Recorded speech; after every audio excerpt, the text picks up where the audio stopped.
are back on site. Everything is completely done on this job. Everything is grouted, caulked, and silicone where necessary. If you can see where the base tile meets the floor, it's all silicone there. If you grout it, it may look a little bit better, but it's definitely going to crack. And it doesn't allow for movement. So you can see at the vertical inside corners and the floor where it meets the wall base tile all the way around. All the way around the tub. Again, it's not going to be as clean and as perfect as grout when you first do it, but the grout's going to pop and fall out at some point, so the silicone will never have that problem. Lasts you for a very long time.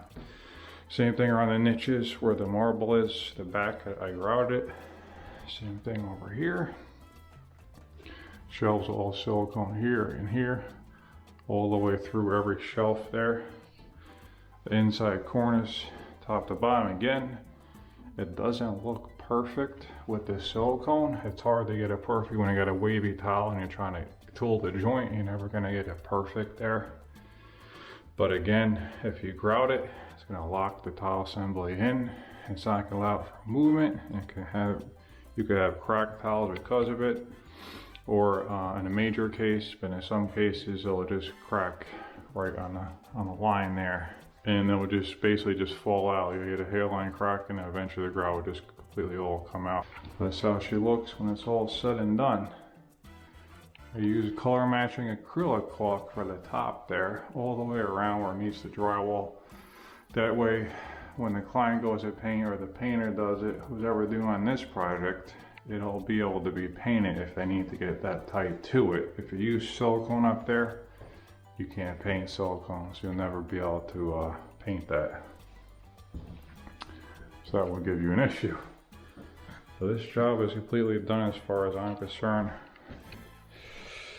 Got your ramp transition here, custom ramp made out of the field tile here. That's cut down to this size, and then left and right, obviously. Then you have a Reno TK here that you tuck the carpet under. There's a lip right here that you could tuck the carpet under. So that way you have a nice transition here. Some guys will use marble, one of those, and you'll have the step this high. If you want to go crazy, get a piece of marble made to pretty much do the same thing as this. But I do this right on site. I could do it to any size, any height, whatever it is. Make it flush with this tile and flush whatever the flooring is going to be over here. You got your yourself a nice transition industry standards. Anything that's a 1/4 inch difference in height, they want you to have like an angle on it, so you're not going to trip on it. So this is more than enough angle. That way you don't trip and you have a nice smooth transition when you come in here. Since this floor is curbless, we had to build this up with plywood, self-leveler, and we have Dietrich heat on this floor here. There's a heated floor all the way through here, not in the shower, but on the main bath floor. Everything is pitched to the drain from here over. So the water will splash out somewhat to over here, but that heat on the floor, so anything that comes over here will dry pretty quick. The glass will be going in here, up these channels. These are Schluter profile channels here. So you just basically put silicone or equivalent adhesive in the channel here, and you put the panel right in, and that's it. It's going to hold in place there for a long time. Not going to move, so there's no door to open and close. It's going to be a really easy way to get in and out of the shower. There's no step, and they could basically, this client here is just had a couple of babies, just had a newborn, so they'll be able to stay in this house long term, retire, and never have to move or have to worry about getting in the shower as they get old and age. It's really a nice feature to have in your bathroom. So again, I'll go over what we have here. So, make sure my eyebrows look good. Anyway, so I'll go over what we have here. We have, on the floor here, we have 24 by 48 porcelain on the floor. Set with a 1/8 joint. These are rectified tile. That's your industry standard is 1/8 for a rectified tile. So that's what we did here. I used the same field tile here, if you could see. base tile is made out of the field tile. I just cut it down and put profiles on it around the whole perimeter, and then grout it where I needed to with silicone there, so that's all custom. But besides the tile, let me start off from the beginning here. It's a curbless shower.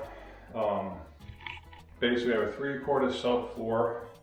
We recessed it in this area for the curbless shower base there. Then we put another layer 1/2 inch down. And then, since the floor is at a level, we poured a level in here. We use about 8 bags or so. I'll have to look at my notes, for somewhere around 8, less than 10 bags.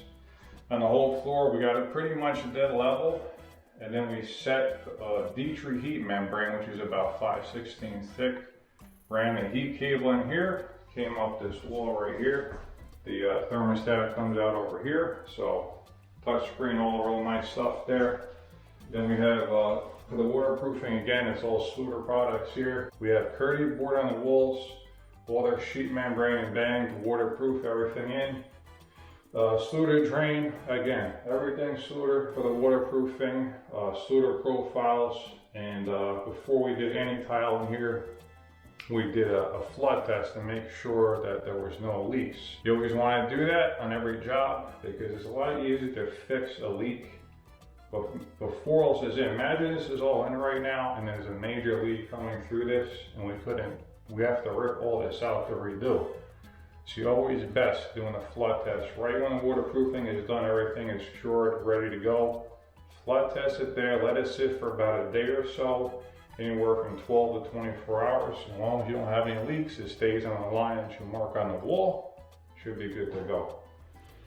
Now, back onto the tile. Went over the floor, went over the base tile. We have a porcelain pebble on the shower floor in here. In the walls, we have a, what are these there? We have a 4x16 ceramic tile. And these are set with actually 1/16 joint, but when you grout them in, you have the bevel on the edge of it, so it looks like it's about 1/8 or so. But again, set with a 16-inch joint. Then we have custom made here, quartz slabs. A client got it from a stone supplier. They made all these pieces for me. I basically cut them down to the length and the width, so I had to rip them down. This is like, the sides here are about 4.5 feet. Quartz, so I had to rip them down long ways and then short ways cut them to get to their sides. And then I actually put these shelves in after the fact. Did a little magic on that. That'll be a whole separate video on how I did that to get these shelves in, but they're level and they're pitched in towards the shower drain, so anywhere that gets here will run off. They were very difficult to get in here and get them level and pitched, but I got it. So that's all done there. And same thing on this side over here. We did the quartz going around with the pebbles in the back. So that is it for this project.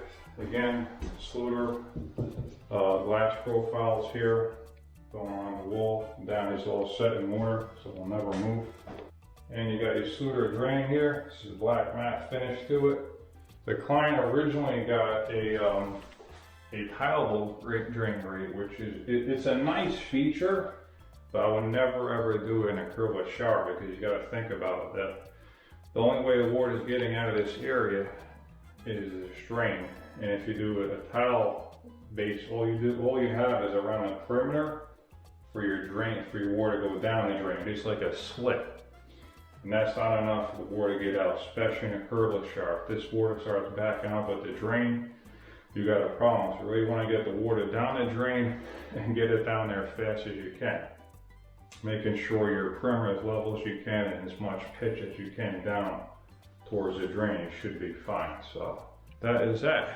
That is pretty much the entire project. So I hope you guys enjoyed this video, this project overview of this job. Came out really awesome. Client's happy, I'm happy, and I am on to the next project.